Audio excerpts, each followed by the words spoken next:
Gloire au Seigneur, gloire à Dieu. C'est encore des temps de grâce que nous sommes en train de vivre, temps de la patience de Dieu. Bien sûr que Dieu ne veut pas que les hommes se perdent, mais qu'il veut que tous les hommes soient sauvés. Et jour après jour, des âmes s'ajoutent au nombre des rachetés. C'est tout cela à cause de la bonté de l'Éternel. Alors il est bon de remercier Dieu pour ce qui s'est fait dans notre vie à cause de sa grâce et de vouloir garder la fidélité, lui demeurer fidèle. Et comme dit la parole de Dieu, sois fidèle jusqu'au bout, je te donnerai la couronne de vie. Une fidélité de chaque instant, de tous les jours, fidèle jusqu'au bout. Bien sûr qu'il y a un texte qui est très important et que nous devons considérer. Ça se trouve dans le livre des Proverbes, chapitre 16 et au verset 17. 16 au verset 17, et le texte dit « Le chemin des hommes droits, c'est d'éviter le mal. Celui qui garde son âme veille sur sa voie. » Texte important dans ce livre. Le chemin des hommes droits, c'est d'éviter le mal. Voilà quel est le chemin des hommes droits. Et celui qui garde son âme veille sur sa voie. L'important est de veiller sur notre voie. Bien sûr que Dieu demande de nous, et ce qu'il veut de nous, c'est de lui donner, et ça s'est dit souvent, la première place dans notre vie, la première place dans notre cœur. Voilà. Qu'il soit dans la réalité de ce qu'on dit Seigneur. S'il n'a pas la première place, le mot Seigneur sonne faux. Mais si Dieu voit que nous voulons lui donner la première place, c'est un mot qui sonne vrai, avec tout ce que cela comporte. Alors oui, il y a tellement de choses qui viennent, et on peut tellement aussi, comment dire, avoir tellement d'infidélité. Le chemin des hommes droits, c'est d'éviter le mal. Il peut y avoir tellement d'infidélité aussi dans la vie d'un chrétien ou dans la vie d'une chrétienne, personnelle. Infidélité dans la vie de couple, de tout ce qui peut se passer. Donc c'est important pour nous de considérer de si nous sommes fidèles, ou de voir avec, je dirais, de voir à propos nos infidélités, regarder nos pas dans la vallée et de ne pas être dans la fausseté. Il y a un autre texte qui est important, ça se trouve dans le prophète Ésaïe. Ésaïe, et je pense bien, c'est au chapitre 28 du prophète Ésaïe, et au verset 17, qui dit « Je ferai de la droiture une règle, de la justice un niveau, la grêle emportera le refuge de la fausseté, et les eaux inonderont l'abri du mensonge. » C'est important ce texte. La grêle emportera le refuge de la fausseté, et les eaux inonderont l'abri du mensonge.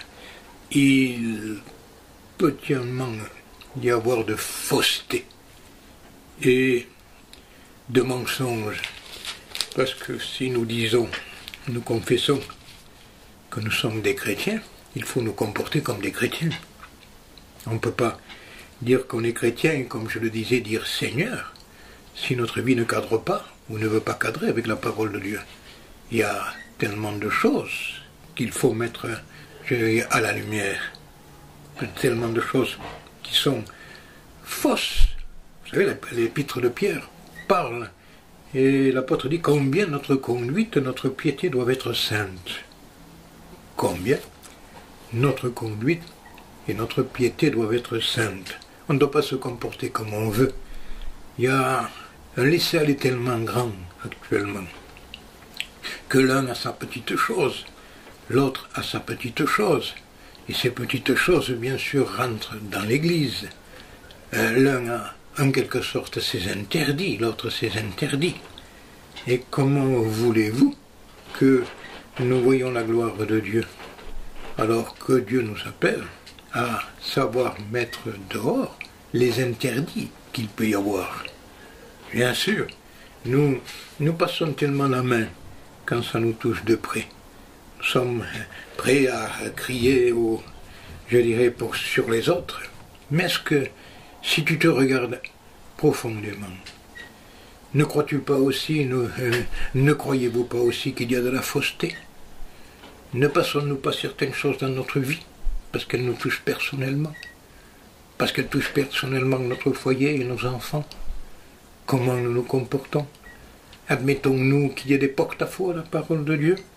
Bien sûr, il faut savoir le voir, ça aussi. Vous savez, quand on parle du péché, on en parle d'un domaine un peu vague. On peut dire, par exemple, permettez-moi de citer cet exemple, je vais à l'hôpital. L'hôpital, c'est là où il y a la maladie. Oui, mais quand vous rentrez à l'hôpital, vous ne restez pas à l'hôpital pour voir la maladie. Vous allez dans le service voulu de la maladie. Et il y a, sur la maladie des poumons, la maladie du cœur, il y a toutes sortes de maladies pour les diabétiques, pour ceux qui doivent aussi subir des interventions. Il y a l'hôpital, mais avec divers services de diverses maladies. On peut parler du péché, mais sans rentrer dans la réalité de quel péché. Comment se comportons-nous devant tel péché, devant tel cas? Bien sûr, comme je répète, si ça nous touche à nous, à nos familles, à nos enfants, nous admettons un peu, nous passons l'éponge, je dirais. Notre comportement n'est-il pas faux aux yeux de Dieu? Oui, il y a le péché, le grand arbre, le péché, mais il y a les branches, il y a les feuilles, et c'est ça qui fait l'arbre. Il y a le péché, c'est vrai, mais il y a telle chose est un péché, telle chose est autre péché. Et Dieu, qui connaît les cœurs et qui sait tout, on ne peut rien lui cacher, eh bien, il voit ce qui est mal, et il voit ce que nous tolérons le mal dans notre vie, dans nos façons de nous comporter. Mais non, il est temps de rentrer vraiment dans ce qui est mal et mal. Nous ne sommes pas parfaits, nous ne sommes pas parfaits. Nous voulons marcher dans ce chemin que la Bible appelle ton chemin est la sainteté. Voilà. Nous voulons marcher dans la lumière parce que la Bible nous y exhorte de marcher dans la lumière. Et Jésus lui-même nous a dit que si nous le suivons, nous ne marcherons pas dans les ténèbres. Nous aurons la lumière de la vie. Donc, suivre Jésus, ce n'est pas marcher dans les ténèbres, c'est avoir la lumière de la vie. Dieu appelle, nous appelle. Il y a parfois des choses, qu'on n'ose pas y rentrer, qu'il faut y rentrer pourtant, parce que c'est écrit, ce qui est écrit. On ne peut pas sauter sur certains textes parce qu'ils nous désavantagent. Pas du tout.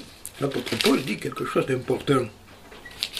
Et il le dit dans les Corinthiens, si vous permettez, dans sa première épître aux Corinthiens.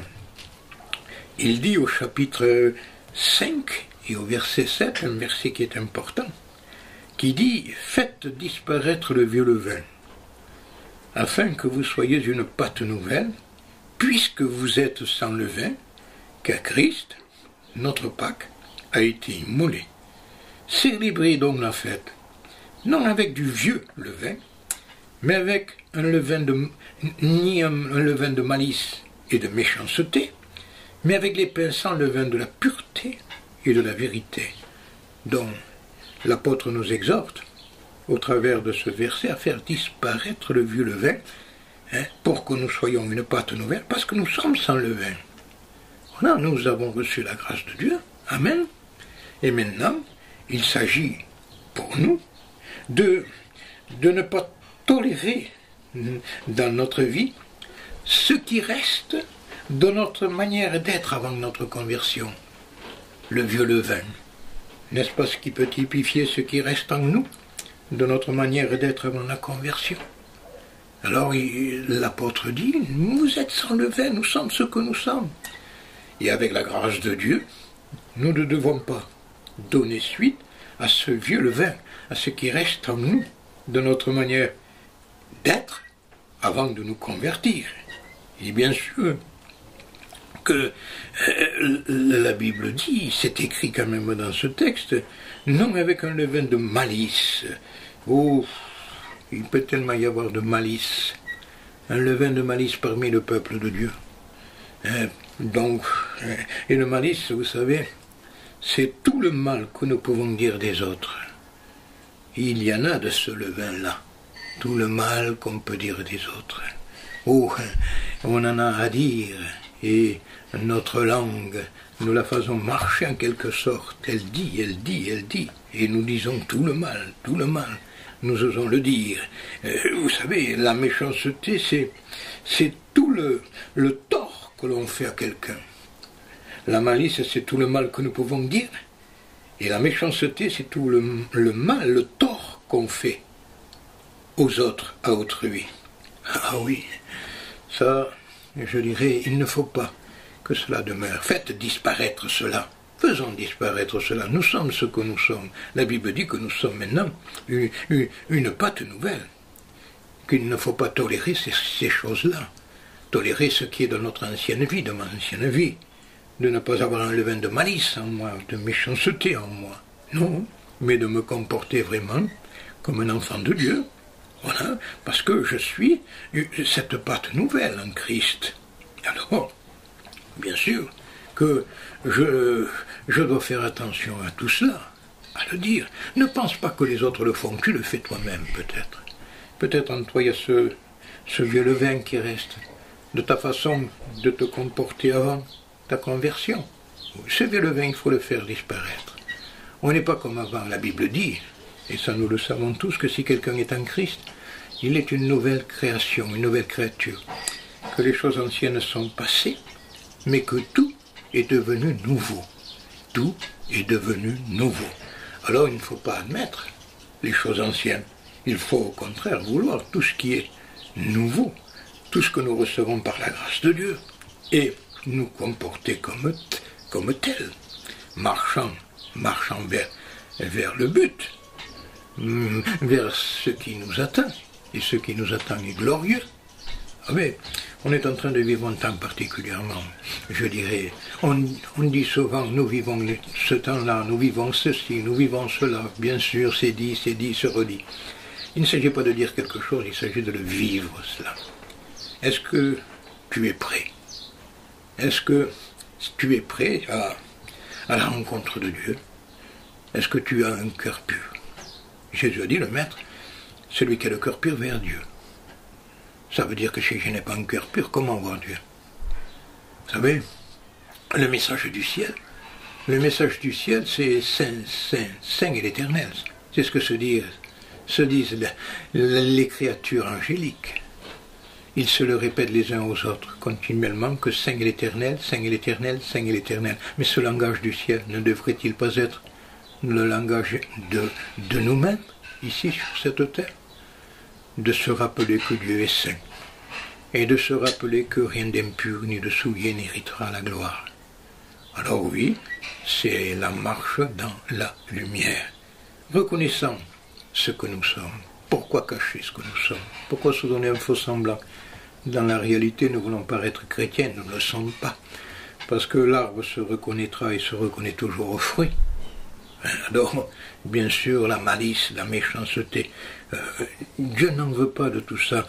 Il appelle même son peuple, dans la deuxième épître aux Corinthiens, vous le prenez, c'est la deuxième épître aux Corinthiens au chapitre 6, vous l'avez avec moi, 6, et au verset 11, que dit l'apôtre?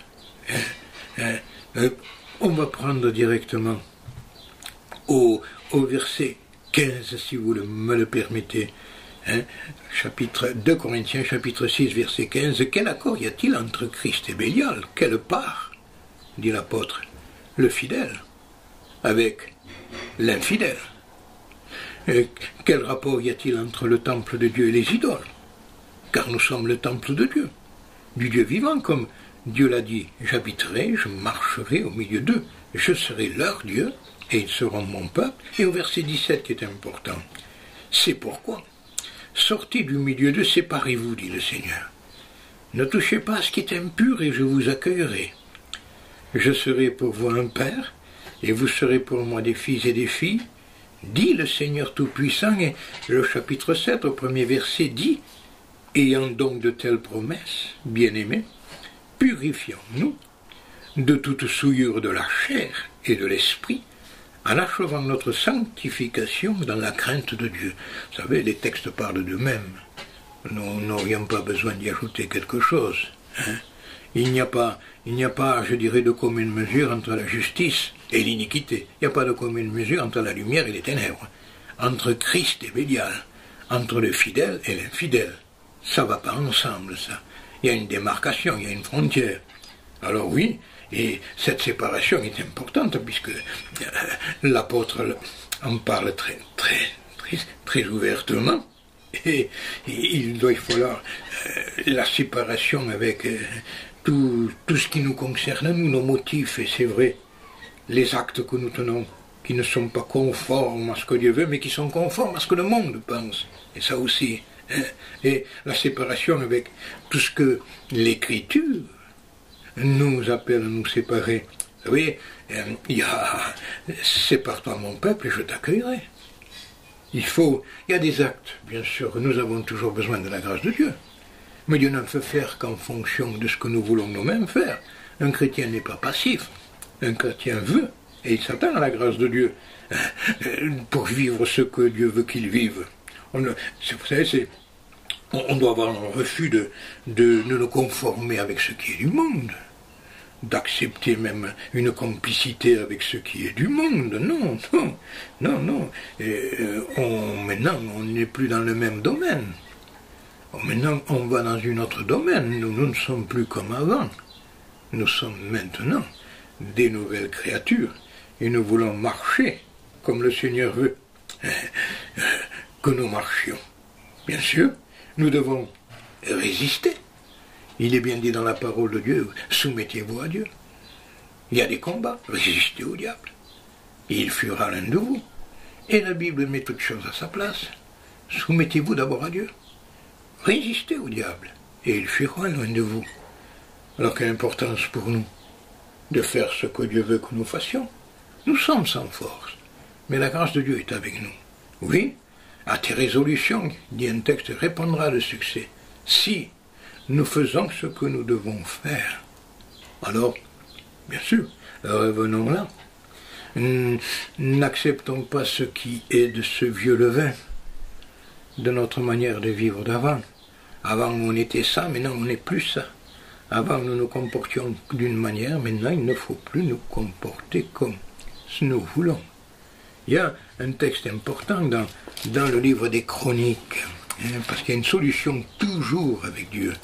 Dans la deuxième des Chroniques, au chapitre 7 et au verset 14, et je suis sûr que pour certains, vous commencez à comprendre ce texte, à le murmurer, s'il faut, en vous-même, parce qu'il est important. Dieu dit, quand je fermerai le ciel, au verset 13, permettez-moi, qu'il n'y aura point de pluie.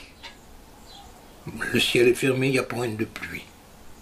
Quand j'ordonnerai aux sauterelles de consumer le pays, quand j'enverrai la peste parmi mon peuple. Quand même, verset 14, si mon peuple sur qui est invoqué mon nom s'humilie, prie, cherche ma face, et s'il se détourne de ses mauvaises voies, je l'exaucerai des cieux, je lui pardonnerai son péché, et je guérirai son pays. C'est très bien, je l'exaucerai des cieux, je lui pardonnerai son péché, et je guérirai son pays. C'est très bien ça, ces trois actions de la part de Dieu sont grandes. Mais attention, il en faut 4 de notre part d'action.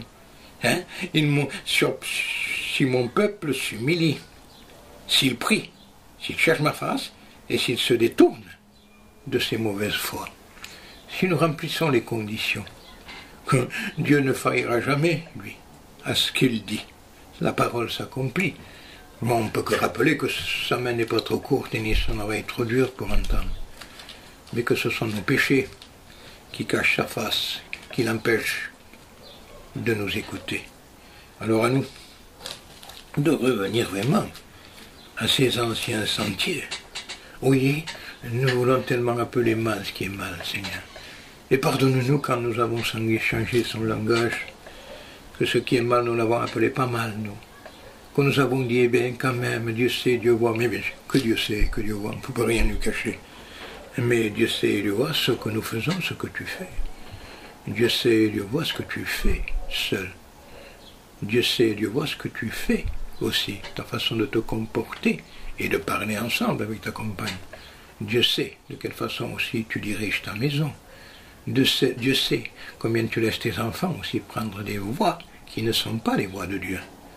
Malgré que nos enfants soient et rendront compte pour eux-mêmes, surtout quand ils ont passé l'âge d'être sous notre tutelle, notre responsabilité. Mais il y a bien souvent, nous admettons certaines choses sur nos enfants. Pourquoi? Parce que ça favorise à qu'ils aillent mieux. Nous acceptons qu'ils ne se marient pas. Nous acceptons, voilà, qu'ils vivent comme ça, pour que, bien sûr, s'ils ont des enfants, ils puissent toucher, je ne sais pas comment ça s'appelle, femmes laissées, femmes au foyer. Pourquoi? Ils toucheront d'un côté et le mari touchera de l'autre ce qu'il peut toucher. Alors, oui, comment ne pas admettre cela? Oh, mais ils vivent ensemble, mais ils ne sont pas mariés. Vous savez, le mariage, Dieu le veut. Le mariage, Dieu l'honore. Oh, si on les laisse vivre comme ça, pour qu'ils aient un peu plus d'argent, pour qu'ils soient tranquilles, on ne leur dit pas, mes enfants, c'est pas bien ce que vous faites. Malgré, bien sûr, comme je vous ai dit, que c'est pas nous qui on les convertira. Ils ont l'âge de raison, ils ont l'âge à prendre leurs décisions, puisqu'ils sont même mariés. Mais ça nous va bien dans un sens. Tu veux que je te dise quelque chose? Si ça te veut bien dans un sens, tu es en porte-à-faux. Tu ne réprimandes pas tes enfants comme il faudrait dire. Non, c'est pas bien ça, mes enfants. Ce que vous faites là ne cadre pas. J'ai connu quelqu'un qui m'a dit un jour, oh, c'était une personne un peu âgée. Et il aimait, bien sûr, ses enfants, ses petits-enfants. Et bien sûr, il voulait suivre vers la fin de sa vie les choses de Dieu. Et un jour, il a eu une confession. Et il a dit, ce qui me chagrine, c'est que un de mes petits-enfants a donné mon adresse parce qu'il vit en désarmoi. Il perçoit de sa femme comme si elle était laissée, et sa femme a la maison à son nom, et lui il a donné une fausse adresse, mon adresse, pour faire sa déclaration à la CAF, ou je ne sais pas où, et laissé comme ça. Il dit, ça me va mal, ça. Bien sûr que ça ne pouvait qu'aller bien du mal. Il acceptait ce qu'il ne fallait pas accepter, bien sûr. Et combien de parents aussi l'acceptent ça? Non, l'adresse de ton fils n'est pas ton adresse. Et si tu donnes cette adresse pour cacher le mal, tu te conduis toi-même dans un état qui n'est pas bien, de désobéissance. Il y en a. Et ça peut venir à l'église. Ça peut louer Dieu. Ça peut dire Seigneur même. Oh, je dis comment Dieu voit la chose.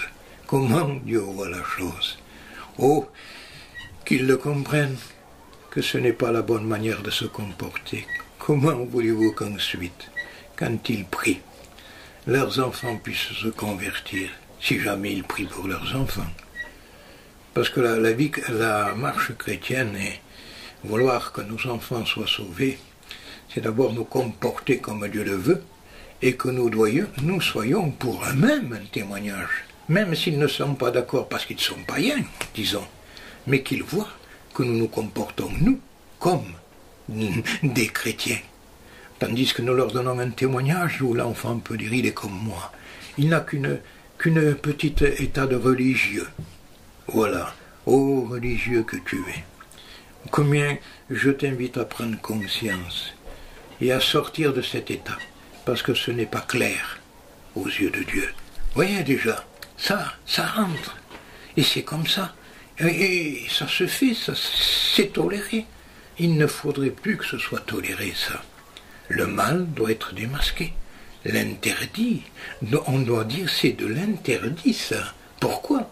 Pourquoi? Parce que tu te plais à l'admettre, ça. Hein? Comment sont vos enfants? Chacun de vos enfants. Je dirais, je laisse cela sur votre conscience, priant Dieu, que cela travaille votre cœur, parce qu'il faut revenir à ces anciens sentiers et mettre l'ordre dans un désordre.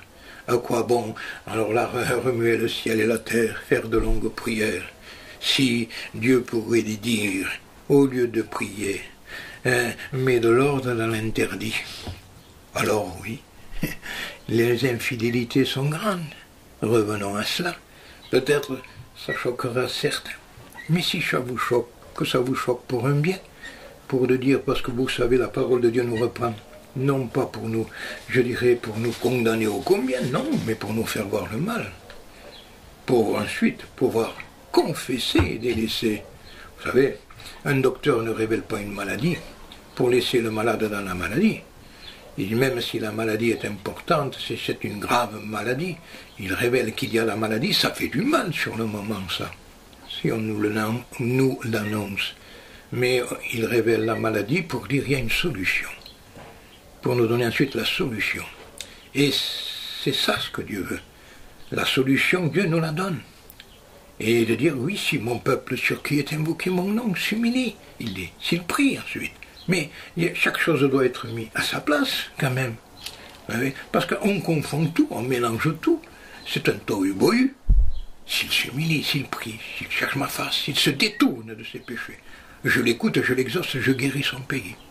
Quelle importance que Dieu nous écoute, que Dieu nous exauce, et que Dieu nous apporte solution, je guéris son pays.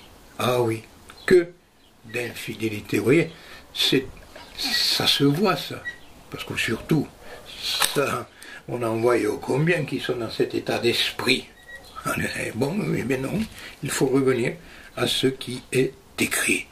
Dieu a laissé sa parole pour qu'on l'observe. Il y a un texte, permettez-moi d'y revenir et d'y venir si vous le voulez. Vous savez, le but de la parole de Dieu est très grand, très important. Avant de venir à ce texte que je voulais vous dire, permettez-moi de partager avec vous un texte. Un texte dans Timothée. Le deuxième épître de Timothée au chapitre 3, 14 et 17, ça se trouve là. 2 Timothée 3, 14, 17. Il est dit, mais les hommes méchants, imposteurs, avanceront toujours plus dans le mal, égarant les autres, égarés eux-mêmes. Toi demeure dans les choses que tu as apprises et reconnues certaines, sachant de qui tu les as apprises. Dès ton enfance, tu connais les saintes lettres qui peuvent te rendre sage au salut par la foi en Jésus-Christ. Et regardez ce qu'il dit, ça c'est important. Toute écriture est inspirée de Dieu et utile pour enseigner, premier point, convaincre, deuxième point, corriger, troisième point, instruire dans la justice, quatrième point. Pourquoi? Afin que l'homme de Dieu soit accompli et propre à toute bonne œuvre. Oh, ces 4 actions de la parole qui est là pour nous enseigner, nous convaincre. Amen. Et ensuite, nous corriger. Et oui, et nous instruire dans la justice. Pourquoi? Dans un seul but, pour que nous soyons accomplis et propres à toute bonne œuvre. Ah, oui, oui. Nous aimons ces textes que l'apôtre Paul a dit même. Nous aimons ces textes. J'ai combattu le bon combat. J'ai achevé la course. J'ai gardé la foi. C'est très bien ça. Ce texte, bien sûr, des fois nous le mettons et pardonnez-moi, dans ces pierres tombales. J'ai combattu le bon combat, j'ai achevé la course et j'ai gardé la foi. Mais savons-nous ce que c'est que combattre le bon combat? Achever la course et garder la foi. Pourquoi? Justement parce qu'il faut que nous gardions la foi, parce qu'il y a une fin. Et la Bible dit qu'il vaut mieux une fin qu'un commencement. Qu'après avoir commencé par l'esprit, on peut finir par la chair. Alors à nous de voir toutes ces infidélités qu'il peut y avoir ce que la Bible appelle mal, appelons le mal. Vous savez, la Bible nous donne quand même toute une série de ce qui est mal. Hein? La convoitise est mal. Bien, oui. Il y a un texte dans les psaumes, c'est ce texte que je voulais voir avec vous. Et vous le lirez dans le livre des psaumes, c'est le psaume 106. Le psaume 106. Et ce psaume 106 rappelle les infidélités d'Israël. Hein? Et il commence, au verset 3, par dire « Heureux ceux qui observent la loi, qui pratiquent la justice en tout temps. » Oh, oui, Seigneur. Il dit « C'est bien. » Alors, il décrit ce qui se passait parmi le peuple d'Israël. Hein?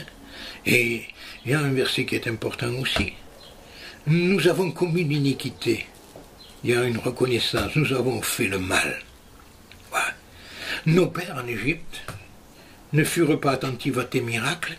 Ils ne se rappelèrent pas la multitude de tes grâces. Oh, combien nous devons nous rappeler que la grâce de Dieu a été manifestée. Ce n'est-ce pas l'épître de Paul à Tite, les frères, les sœurs, que permettez-moi de le rappeler et de le prendre, parce qu'on prend toujours la parole de Dieu à témoin. Hein? Et la parole de Dieu nous dit, et c'est important ça dans l'épître de Tite, il dit que, voilà, au chapitre 2 et au verset 11, car la grâce de Dieu, source de salut pour tous les hommes, a été manifestée. Amen. Et qu'est-ce qu'elle nous enseigne? À renoncer à l'impiété, aux convoitises mondaines, et ensuite, et à vivre dans le siècle présent, selon la sagesse, la justice et la piété, et qu'en attendant, quoi? La bienheureuse espérance et la manifestation de la gloire de notre grand Dieu et Sauveur Jésus-Christ. Il est beau, ce passage. La grâce a été manifestée. Elle m'enseigne à renoncer à tout ce que Dieu ne veut pas. Voilà. Et aux convoitises mondaines. Et quoi plus? Et à vivre dans le siècle présent, selon la sagesse, la justice et la piété. Mais que veux-tu, Seigneur? Il dit qu'il s'est donné lui-même au verset 14 du même livre de Tite, chapitre 2. Il s'est donné lui-même pour nous, afin de nous racheter de toute iniquité et de se faire un peuple qui lui appartienne, purifié par lui et zélé pour les bonnes œuvres. Dis ces choses, exhorte, reprends avec une pleine autorité, que personne ne te méprise. Vous savez, l'épître de Paul à Timothée, c'est un peu comme si Paul donnait une lettre à Tite, et c'est un peu ça, en disant à Tite, eh bien tu vas dire ça, tu vas dire ça, tu vas dire ça. Indirectement, c'est le message de Paul. Et regardez ce qu'il dit, dans le chapitre 2 au commencement, dit que les vieillards doivent être sobres, honnêtes, modérés, sains dans la foi, dans l'amour, dans la patience. Dit que les femmes âgées doivent avoir l'extérieur qui convient à la sainteté, n'être ni médisantes. Oh, la médisance, médire, on ne doit médire de personne. Hein. C'est écrit ça aussi. D'être ni adonné aux excès de vin, qu'elles doivent donner de bonnes instructions, dans le but d'apprendre aux jeunes femmes à aimer leur mari, leurs enfants, à être retenues chastes, occupées aux soins domestiques, bonnes, soumises à leur mari. Mais pourquoi ça? Afin que la parole de Dieu ne soit pas calomniée. Oh, afin que la parole de Dieu ne soit pas calomniée. Qu'est-ce qu'il dit de plus alors? Vous savez, je ne fais que lire. Exhorte des jeunes gens à être modérés. Te montrant toi-même à tous égards un modèle de bonnes œuvres, donnant un enseignement pur, digne. Il faut donner un enseignement pur, les frères, un enseignement digne. Il faut donner une parole saine, une parole dans une bonne santé. Permets-moi, Seigneur, c'est moi. Irréprochable. Pourquoi? Afin que l'adversaire soit confus, n'ayant aucun mal à dire de nous. Oh, et il parle pour les serviteurs d'être soumis à leur maître, à ne rien dérober, à montrer une parfaite fidélité. Pourquoi? Afin de faire honorer en tout la doctrine de Dieu, notre Sauveur. Alors, il faut que la parole de Dieu ne soit pas calomniée. Il faut que l'adversaire soit confus, n'ayant aucun mal à dire de nous. Et il faut faire honorer en tout la doctrine de Dieu, notre Sauveur. Ah, c'est beau, la parole de Dieu. Bien sûr, il y a des choses qui me dérangent. Mais c'est bien quand ça me dérange. Parce que en me dérangeant, ça m'arrange. Ça m'arrange parce que Dieu veut que je mette en ordre ce qu'il faut mettre en ordre. Il faut mettre en ordre ce qu'il faut mettre en ordre. Il ne faut pas médire. Il ne faut pas critiquer. Il ne faut pas calomnier. Calomnier, c'est critiquer comme ça. Il y en a plein comme ça. Les églises sont tombées en ruine à cause de la calomnie. À dire, il y a un tel, il y a ça, il y a ça, il y a ça, faire voir les autres. Non, regardons-nous nous-mêmes. Ouais, on sait tellement voir les autres. Mais combien de fois tu as pu me dire, calomnier? Ah, c'est mauvais, ça c'est un péché, ça, vous le savez. Ça. Alors oui, il y a le confesser, il y a le délaisser. Et à ne pas mépriser, comme dit la parole de Dieu, le pays des délices. C'est un pays de délices. Et la Bible dit que d'un pays de délices, nous en avons fait un désert. Que d'interdits sont venus, que de critiques sont venus. L'arbre du péché, c'est rien, mais il faut dire telle branche, le murmure, c'est péché. La calomnie, c'est péché. La médisance, c'est péché. La fraude est un péché. Et attention, la Bible dit que le fraudeur ne connaît pas la honte. Les fausses déclarations qu'on signe, c'est un péché. Vous n'oubliez jamais que quand vous signez une fausse déclaration pour toucher dans un domaine d'interdit, Dieu le voit, mais le diable aussi le voit. Et que là, un peu, vous êtes en train de le réjouir. Pourquoi? Parce que vous sombrez dans ce qui est faux. Oui, la fraude, le fraudeur. Un fraudeur, c'est un peu un hypocrite, un fraudeur. Il se donne une image d'un chrétien, il loue, il prie, oh, si on lui donne quelque chose à faire, il le fait. Et dans son cœur, il y a la fraude. Il est hypocrisie, l'hypocrisie, c'est un péché aussi. Parce que c'est donner une image qu'on ne vit pas. C'est de la duplicité, un cœur double, si on aime. C'est comme une langue fourchue, un cœur double. C'est une langue de serpent, la langue double. Alors, Dieu ne veut pas la duplicité, l'hypocrisie et les désirs de ce monde qui nous prennent pas, qui nous gagnent. Voilà, les désirs du monde. On a le langage du monde. Maintenant, on ne parle que le langage du monde, pardonnez-moi. On parle tellement de Facebook, non, Facebook, moi je l'appelle, de Snapchat, je ne sais pas comment vous l'appelez, Snapchat, vous avez un langage. Ça, j'ai ça, d'accord, bon. Combien de temps passes-tu là-dedans? Et combien de temps passes-tu à lire la Bible et à prier? Vous savez, ne sommes-nous pas devenus des super religieux? Attention, on est en train de sombrer là. Et il faut revenir maintenant de ces sentiers qui ne sont pas bons. Le bon sentier de nous le laisse par sa parole. Voici le chemin, dit la Bible. Marchez-y et vous trouverez le repos de vos âmes. C'est ces réalités du monde qui nous prennent le dessus. Non, nous ne devons pas être. Nous vivons dans le monde, usant du monde, comme dit l'apôtre, mais comme n'en usant pas. Mais voilà ce qu'il faut. De plus en plus, on tolère le péché. Et on s'excuse un peu. Voilà, on excuse ce que nous faisons. En voulant dire, mais quand même, c'est comme ça. Non, oui, mais pour un chrétien, c'est pas comme ça. Parce qu'à force d'être comme ça, on est comme les autres. Et quand viendra l'avènement de Jésus, tu pourras dire, c'est comme ça. Je laisse cela sur ta conscience. Il y a tellement des endurcissements de cœur. Les hommes seront insensibles, il dit. Parce que dans les derniers temps, il y aura des temps difficiles, l'apôtre Paul le dit ça. Les hommes seront insensibles, sans cœur. Ils auront l'apparence de la piété, mais ils en renieront la force. Voilà, ils auront l'apparence d'être des chrétiens, mais ils en renieront la force. Un chrétien, c'est pas celui qui le dit, c'est celui qui le vit. Parce que, comme on dit souvent, l'arbre se reconnaîtra toujours aux fruits. Alors quels sont les fruits que nous portons? Ah, bien sûr, vous voyez, qu'il s'agit de très bien nous juger nous-mêmes, pas juger les autres. On a souvent à dire sur les autres, mais on n'entend jamais « j'ai péché, j'ai murmuré, j'ai critiqué, j'ai calomnié, j'ai péché, j'aime ce qui est du monde. » Et voilà. Vous savez, j'ose le dire, un jeune m'a fait une confession et je l'ai trouvée, cette confession, comme spirituelle, vous me direz. Il m'a dit, j'ai des combats. Et je n'en doute pas, il le dit, il est sincère. Il dit,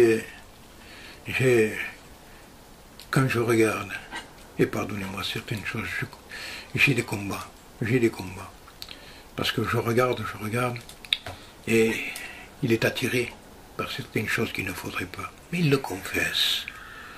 Et il dit, je ne le voudrais pas. Rares sont les confessions dans ce sens-là.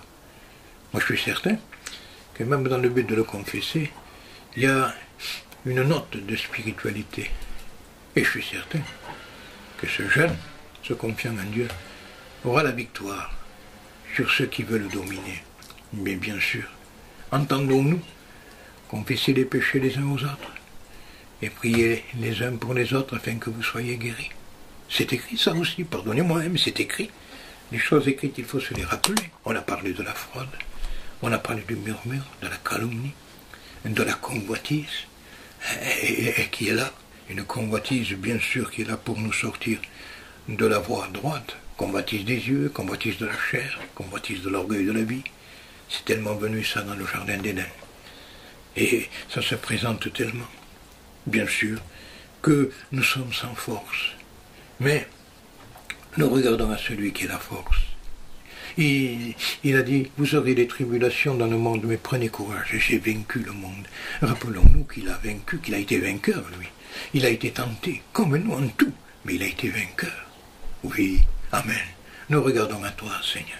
Nous regardons à toi dans nos faiblesses. Nous regardons à toi dans nos échecs, Seigneur. Là où nous sommes vaincus. Et nous voulons te dire, Seigneur, nous voulons être des vainqueurs avec toi. Nous ne voulons pas chercher à nous-mêmes une force. Non, Seigneur. Nous voulons reconnaître que nous n'avons rien, mais nous regardons à toi, Seigneur.